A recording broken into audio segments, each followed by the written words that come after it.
హైడ్రాన్ ఒక దాన్ని తీసుకొచ్చారు అన్న. సో హైడ్రాన్ తీసుకొచ్చి హల్చల్ చేశారు, అసలు మామూలు కాదు హడావిడి అది.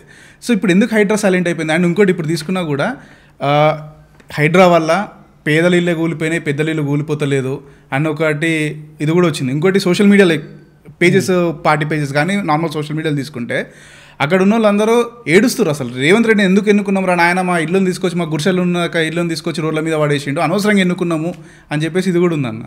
ఇప్పుడు నేను ఒకటి చెప్తా విజయ్, నువ్వు ఒక కమ్యూనిటీలోకి పోవాలనుకుంటావు, సపోజ్ ఒక విల్లా కొనుక్కోవాలనుకుంటావు, ఆ కమ్యూనిటీ లేకపోతే ఒక అపార్ట్మెంట్ కొనుక్కోవాలనుకుంటావు, అది ఎట్లుండాలని అనుకుంటావు?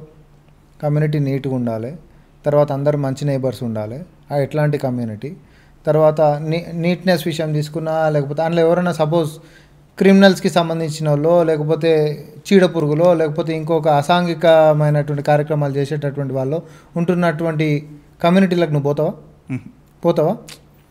ప్రపంచము హైదరాబాద్ని ఎట్లా చూస్తుంది అని అంటే, కంపెనీలు వచ్చినా లేకపోతే ఇంకోళ్ళు వచ్చినా ఎవరు వచ్చినా అక్కడ ఒక కంపెనీ పెట్టాలి అని అంటే, లేకపోతే ఇంకోవరైనా ఇక్కడికి రావాలి అని అంటే, ఇన్వెస్ట్మెంట్స్ అనుకో, నువ్వు ఏదన్నా అనుకో, ఆ యొక్క నగరం ఎట్లుంది అనేటటువంటి దాని మీద చూస్తారు. ఓకే, ఈడ ఉంటున్నటువంటి చెరువులు మొత్తం మాయమయ్యేటటువంటి అక్రమాలకు పాల్పడుతున్నటువంటి వాళ్ళు ఈరోజు సెకండ్ ఫేజ్లో ఆ స్టోరీలోకి వస్తాయి. ఎందుకంటే ఎవరితో ఏడిపించరు, ఆ వీడియోలు ఎవరు తీపిచ్చారు, దాన్ని వైరల్ ఎట్లా బూస్ట్ చేసారు, తర్వాత బట్టగాల్చి మీద ఎట్లా వేసారు. ఫస్ట్ ఆఫ్ ఆల్ హైడ్రా తీసుకొని రాగానే పక్క రాష్ట్రంలో ఉప ముఖ్యమంత్రి పవన్ కళ్యాణ్ గారి యొక్క స్టేట్మెంట్స్ మనం తీసుకుంటే గట్స్ కావాలి ఇట్లాంటి నిర్ణయం తీసుకొని మెచ్చుకున్నాడు. తర్వాత governor, BJP governor Vidyasagar Rao గారిని కూడా తీసుకుంటాం. మొన్న రాజకీయాలని పక్కనేద్దాం, బురద రాజకీయాలను పక్కనేసుకుంటే ఎప్పుడైనా సమాజ హితం కోసం తీసుకునేటటువంటి నిర్ణయాలు, అది పర్యావరణ పరిరక్షణ గురించి మరీ ముఖ్యంగా తీసుకున్నప్పుడు ఎవరమైనా స్వాగతిస్తాం తప్ప దీన్ని రాజకీయాలు చేసి దీన్ని గలీజ్ లేకపోద్దు అనేటటువంటి హితబోధ ఆయన చేసిపోయిండు. అవునా కాదా? ఇప్పుడు నేనేమంటున్నానంటే, ఈ నగరం బాగుండాలంటే ఢిల్లీ చూసుకో. ఢిల్లీ ఈరోజు పోతే రూమ్కి ఎయిర్ ఫ్రెషనర్స్ లేకపోతే, ఎయిర్ ప్యూరిఫైయర్లు లేకపోతే అసలు నీకు ఆడ ఏంది పరిస్థితి? నువ్వు బతికేసేది అంత ఉందాడ? బతికేసేది ఉందా అసలు? లేదు. ఈరోజు పొల్యూషన్ యమునా నదిని చూస్తే ఏమైపోయింది? ఈరోజు అంటారు స్వచ్ఛ భారత్ అని చెప్పినటువంటి నరేంద్ర మోడీ గారు ఎక్కడ పోయారో మనకు తెలియదు. అసలు మేము వచ్చిన నెక్స్ట్ 5 సంవత్సరాలనే మొత్తం క్లీన్ చేస్తామని చెప్పినటువంటి ఆమ్ ఆద్మీ పార్టీ ఎక్కడ పోయిందో మనకు తెలియదు. ఇది ఒకరి మీద ఒకరు బట్టగాల్చి మీద వేసుకుంటున్నారు. మరి మేము ముఖ్యమంత్రి అయిన తర్వాత ఈ నగరం బాగుండాలి అని అంటే, ఒక పక్క పిల్లల భవిష్యత్తు కాపాడడానికి మాదక ద్రవ్యాలని మేము ఉక్కుపాదం మోపుతున్నాం, ప్రకృతిని కాపాడాలి మనందరం కూడా తద్వారా మంచిగా ఉండాలి అని అంటే, ఢిల్లీ లెక్క మన పరిస్థితి కావద్దు అని అంటే, ఈడ చెరువులను కాపాడాల్సినటువంటి బాధ్యత మన మీద ఉంటుంది. చిన్నపాటి వర్షాలు పడంగానే కూడా మునిగి మేనులలో కొట్టుకపోతున్నటువంటి పసిపిల్లల సాక్షిగా శపథం తీసుకుండు, ఇంకొక పిల్లని ప్రాణం పోకుండా ఈ యొక్క నగరాన్ని నేను తీర్చిదిద్దుతాను అనుకున్నాడు. ఈరోజు లక్షలాది మంది కాదు, కోటాది మంది కూడా ఈరోజు చిన్నపాటి వర్షాలు పడంగానే కూడా ఇండ్లు మునిగిపోతున్నాయి.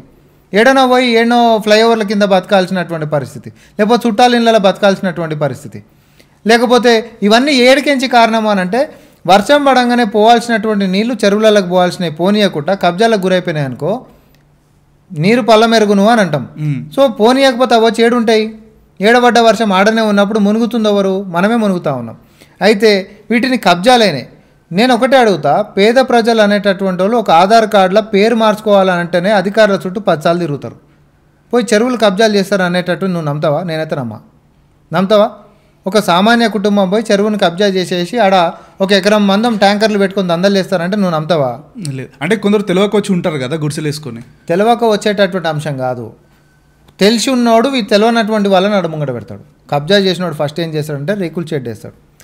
ఓకే, వీళ్ళని చూపిస్తాడు. తర్వాత చిన్నగా అదో ఏదో ఇన్ఫ్లుయెన్స్ చేసేసి ఒక కరెంట్ మీటర్ తీసుకుంటాడు. కరెంట్ మీటర్ తీసుకున్న దాని తర్వాత అంతా కూడా బాగానే అయిపోయింది అని అనుకుంటే దానికి పర్మిషన్లలో కూడా అవకతవకలు చేసేటటువంటి, పక్కకు పట్టా ల్యాండ్ ఏదైనా ఉందనుకో దాందే ఎక్స్టెన్షన్ ఇదని చెప్పి చూపించుకొని, లేకపోతే బై నెంబర్ లేపించుకొని దాన్ని అమాయకులను చేసి ప్రజలకు అంటగట్టేటటువంటి ప్రయత్నాలు వాళ్ళు చేస్తారు. ఇవన్నీ రేవంత్ రెడ్డి గారు వచ్చిన తర్వాత మేము ఉక్కుపాదం మోపినాం. అయితే ఆడ వాచ్మెన్లకు ఉంటున్నటువంటి వాళ్ళకని ఇప్పుడు నోటీసులు ఇస్తే ఓనర్ వీళ్ళకి చెప్పడు. అది ఇమీడియట్గా వచ్చి కూలగొట్టంగానే ఆడ ఉంటున్నటువంటి చిన్నపిల్లలతోటి వీడియోలు తీపిచ్చేసేసి రేవంత్ రెడ్డి కూలగొట్టిపించిండు, మాకు ఈరోజు ఈ పరిస్థితి ఇదైంది అని చెప్పేసి వాళ్ళు మాట్లాడరు. మరి నేనేమంటున్నా విజయ్, మల్లన్న సాగర్కి సంబంధించినటువంటి భూ నిర్వాసితుల బాధ అనేటటువంటిది పుస్తకాలు రాసిరు. మనుషులు మాయమైపోయి అడవులలో బొక్కలే తేలేరు. అర్ధరాత్రి పూట గన్నులు చూపించారు, ఈపులు వలగొట్టిరు, డీసీఎంలలో ఎక్కించి కుక్కల్ని తరిమినట్టు తరిమించేశారు. అట్లాంటప్పుడు వారి యొక్క దాన్ని ఇంకా ఆడ పట్టా భూములు, తాత ముత్తాతల సంది వచ్చినటువంటి ఆస్తి, కష్టార్జితము, బోర్లు, పొలాలు, ఆవులు, బర్రెలు, ఏవన్నా మొత్తం వ్యవస్థనే నిన్ను ఆడికించి లేపి నిన్ను చిదిమేసేసి పక్కకు పంపించేశారు. ఈరోజు భూ నిర్వాసితులకి కనీసం ఇప్పుడు ఏడైతే ఉంటారో ఆడ శ్మశాన వాటికలు లేనటువంటి పరిస్థితి.